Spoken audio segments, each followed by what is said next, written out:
I can't be the only one that notices that there's a trend going on amongst black women that if you show any support or interest, preference in black men, you are considered a pick me. Matter of fact, I would say 90% of the time you hear the term pick me sent around, it's in the direction of a black woman who shows any kind of defense or support for black men. But it doesn't go the other way around. Black women are allowed to beg, chase, go on Twitter, change the way, you know, their preferences for white men and worship white men on Twitter without ever being called a pick me. Matter of fact, I would say black women are only allowed to chase white men. Maybe other races, but you're definitely not allowed to chase black men. That is the unwritten rule. We're going to go into this a little bit because we have some very popular black women. Some may call some of these women the Simone Biles of their respective profession, where they were chasing their men, and the sisterhood had no issue with it. And coincidentally, just a coincidence, these men were white. Let's start with the LeBron James of swirling. Sorry, Crystal and Kerosene. Pink pill. This is at least, the very least, the mascot. So this is how Serena Williams met her husband, Alexis Ohanian, and how they got together. So it reads that Williams and Ohanian met for the first time in May 2015 over breakfast in Rome. I'm gonna skip through this a little bit. Williams made the first move, asking Ohanian to sit with her and her friends during breakfast, a sweet gesture that was quickly followed up by an invite to watch her compete in the 2015 French Open. So this great megastar, Serena Williams, basically kicked game to some random dude. I don't know if she knew he was, the owner of Reddit or whatever, but she was kicking game to him, invited him to go watch her play tennis. Let's keep going. Surprisingly, Ohanian wasn't even a tennis fan prior to meeting Williams. In fact, he told Vanity Fair that he'd never watched a match on television or in real life. And he added, I really had no respect for tennis. Right? Same guy. Jonathan Owens was the same dude that said, I don't really watch, gymnastics like that. So, gymnastics, the sport that comes across really is relevant once every 4 years, right? And the Olympics is really, really popular. Matter of fact, I think the 2012 Olympics was the one that was really popular. I'm not too sure. The one that was really popular. So it's less of a coincidence to say that he may have watched that and never heard of Simone Biles than it is to say, I never respected, don't care about tennis, never watched tennis, right? This is not demeaning when it's coming from a white man who's married to a black woman. This is no longer demeaning, right?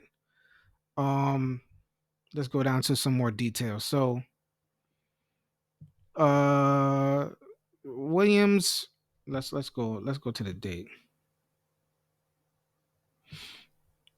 Says following Williams' victory at the 2015 Australian Open, she invited Ohanian to watch her play in the French Open, the second leg of the Grand Slam circuit towards the month's end. Skeptic at first, the entrepreneur flew over to meet her. So he was like, I don't know. She invited me. I don't know. Most people would be elated. That's what I would think.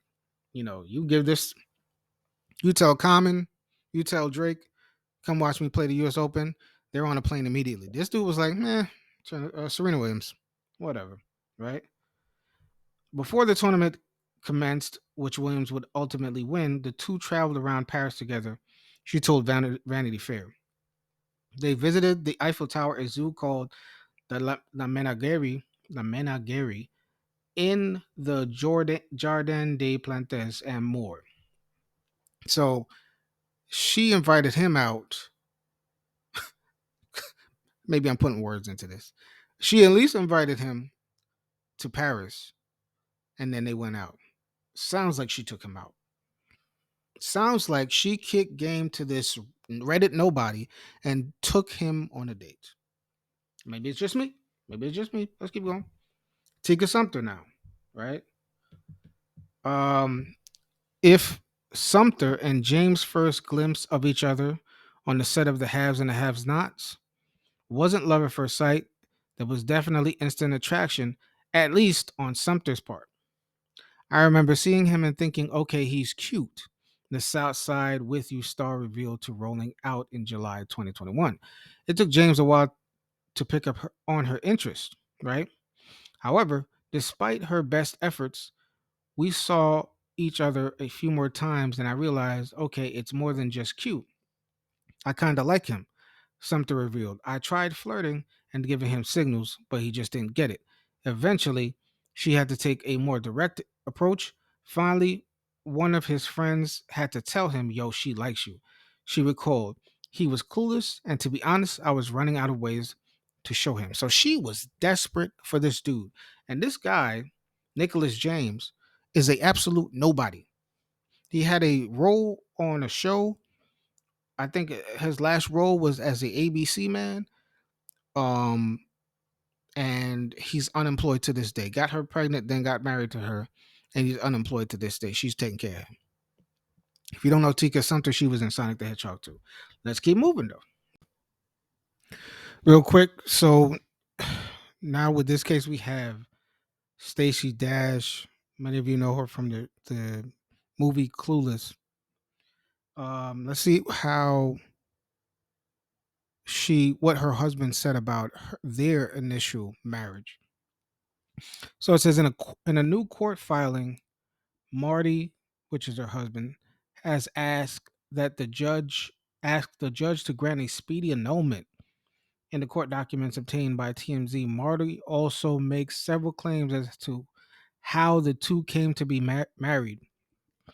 Marty's filing claims the two only married 10 days after Dash's pastor unexpectedly and suddenly proclaimed that it was God's will for them to tie the knot. The former couple then married on April 6, 2018. Page 6 reported at the time that the pair had only met 10 days prior, the same day Marty claims her pastor proclaimed they should marry. So, hold on, let's finish that. However, Marty claims his ability to consent to the marriage was influenced by hypnotic prayer techniques, though he does not explain further. So, this man saying he only married her due to being hypnotized. Which one is worse, right? Which one is worse? Your spouse saying, I didn't know if I wanted to get married, but being with her made me fall in love with her and want to get married? Or I only married this chick because I was hypnotized. Which one is worse? And yet, black women are silent. All right? Let's get past this. Let's get to this. I saw this online that made me laugh. This is your wife rocking a pasty t-shirt. So this is Jodie Turner Smith and her husband, who she's now divorcing, Joshua Jackson, and how she proposed to him. And if you don't, I'm pretty sure a lot of you recognize who's talking about this, right? And this is significant. Let's see how she reacted to this man talking about how I was, you know, could have took it or left it to marry her, and let's see how she reacts to Johnathan Owens. Oh yeah, no, this popped up like 8 or 9 months into our relationship. I'm not exactly sure who the Amazon seller is that keeps the pasty shirts on hand, but she is their core customer. Did you guys always know that you were destined that you were going to get married? I knew the moment she asked me. She asked me, yeah, on New Year's Eve. We were in Nicaragua. It was very beautiful, incredibly romantic. We're walking down the beach, and she asked me to marry her. She just said, we. Wow. So there was like a preamble. It was a lead up to it. Did you know that it was going to happen? I did not know, but she was quite adamant, and she was right. This is the best choice I ever made. Don't talk enough. If you are a couple that likes to overshare your personal relationship, disregard everything that I'm saying. So he was, he could have took it or left it, right? She proposed to him, and that's the only time he really considered marrying her, right? Now let's listen to Paris's reaction. First thing she says she has a problem with is, oh, it's too much oversharing, right? We're gonna really pay attention to what she's saying. Personally felt like this was extremely distasteful considering the fact that Jimmy Fallon didn't ask who proposed to who. Jimmy Fallon just asked, when did you realize that you guys were destined to get married? And for So he brought this up himself. Johnathan Owens was asked, right?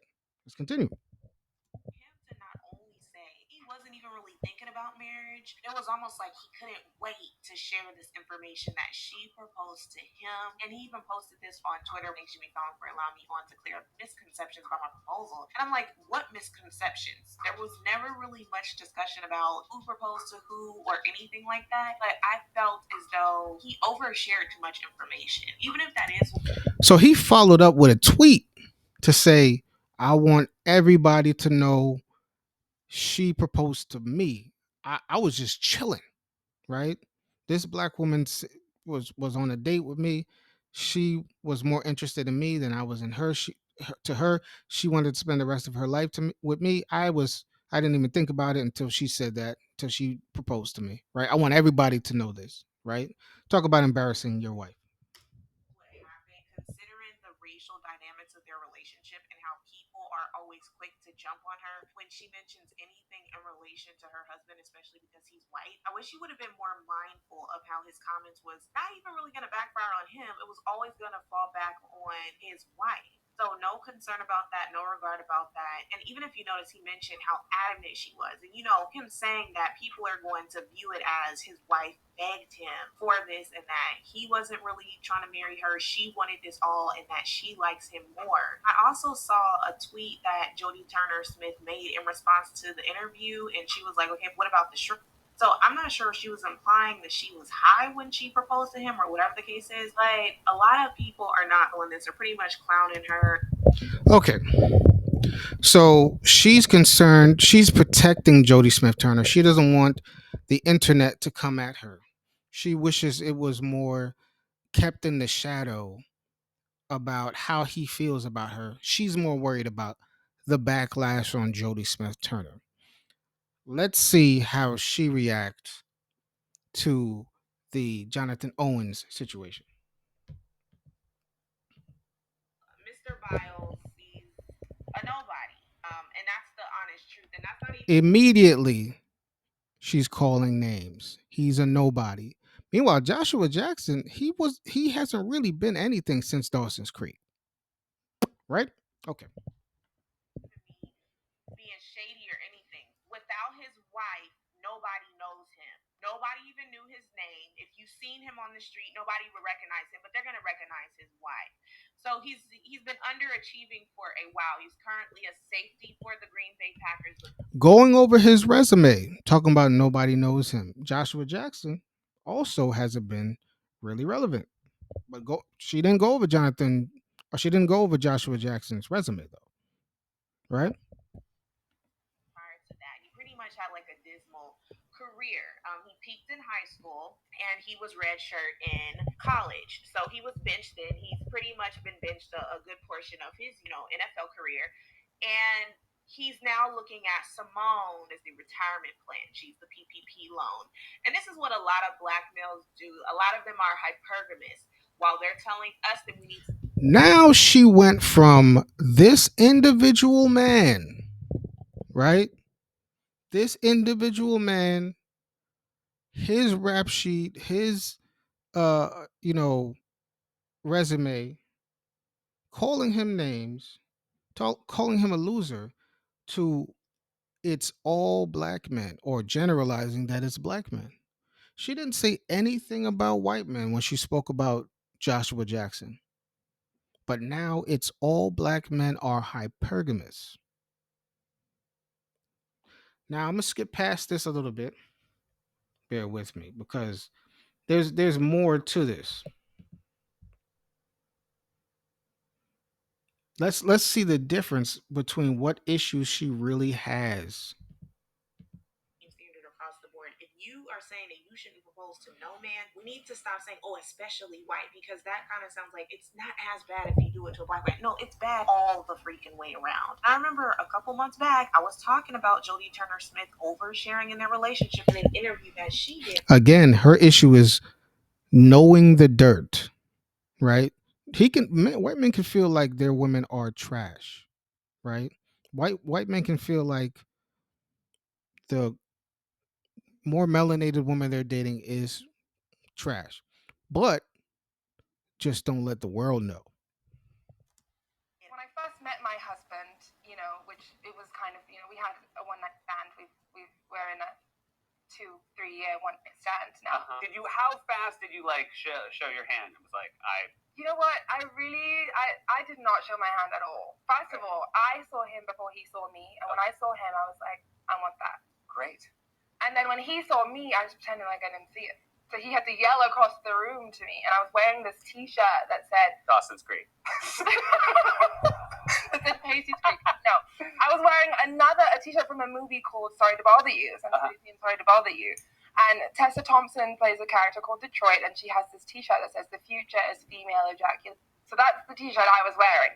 Wow. And so he shouts across the room, "Detroit!" And I was like, Wow. yeah.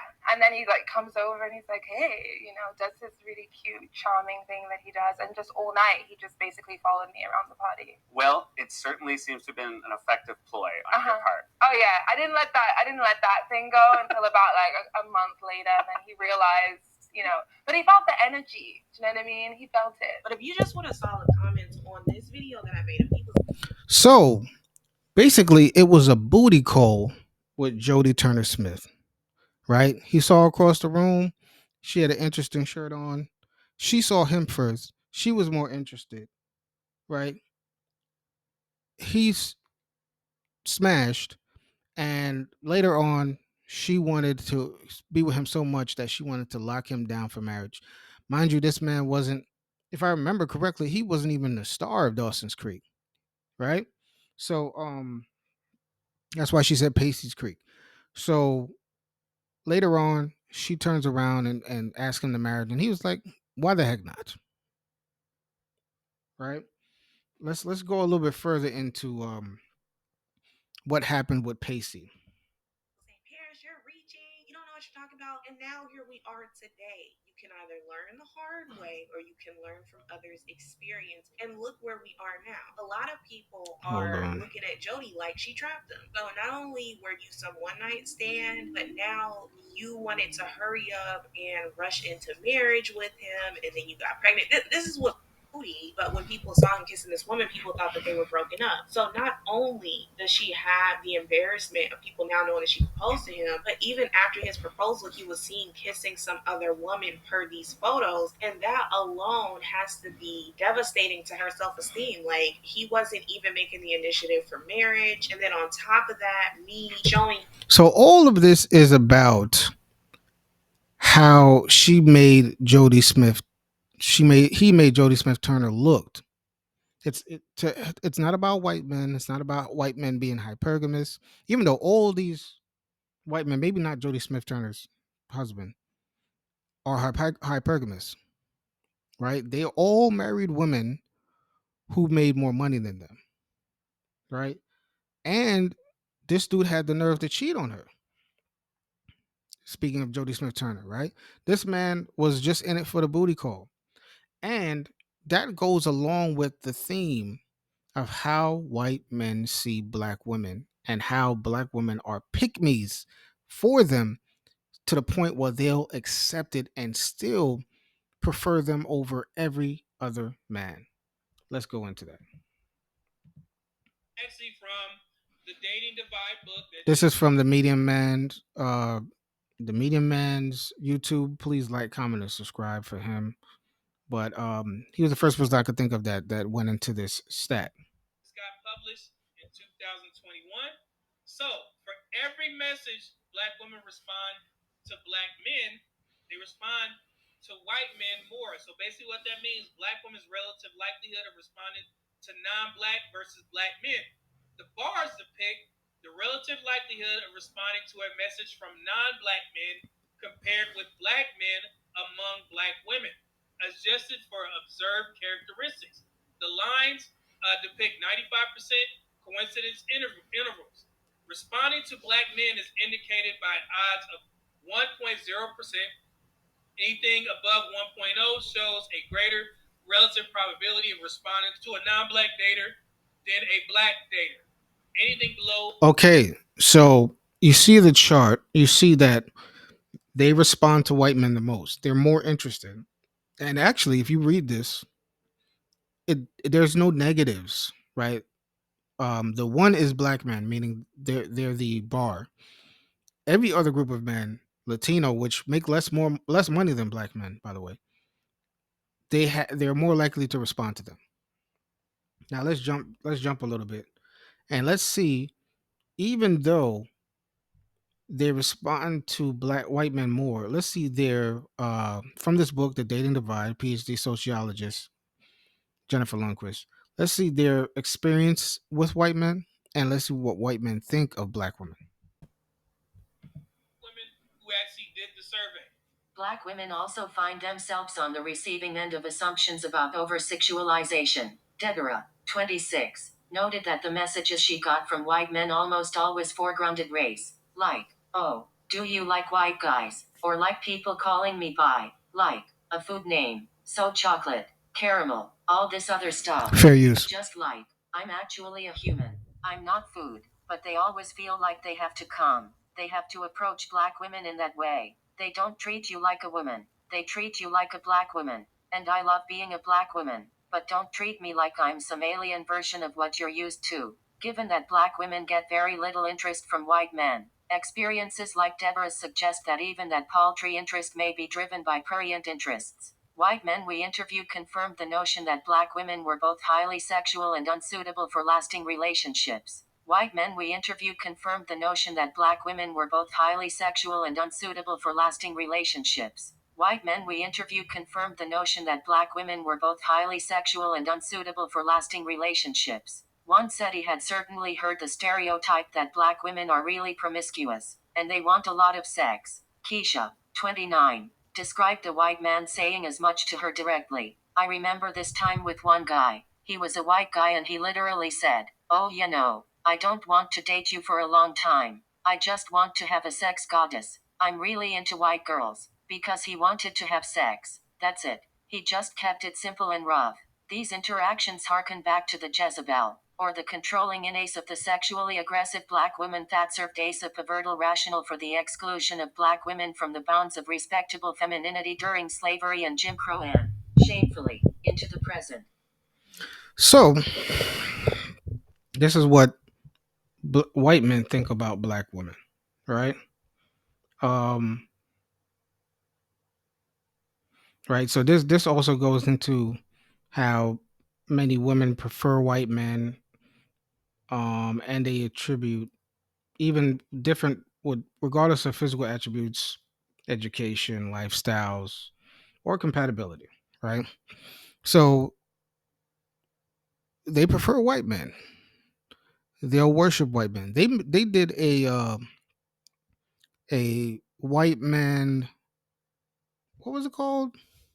White man appreciation day on Clubhouse. They had a black woman meet up, have a white man appreciation day on Clubhouse.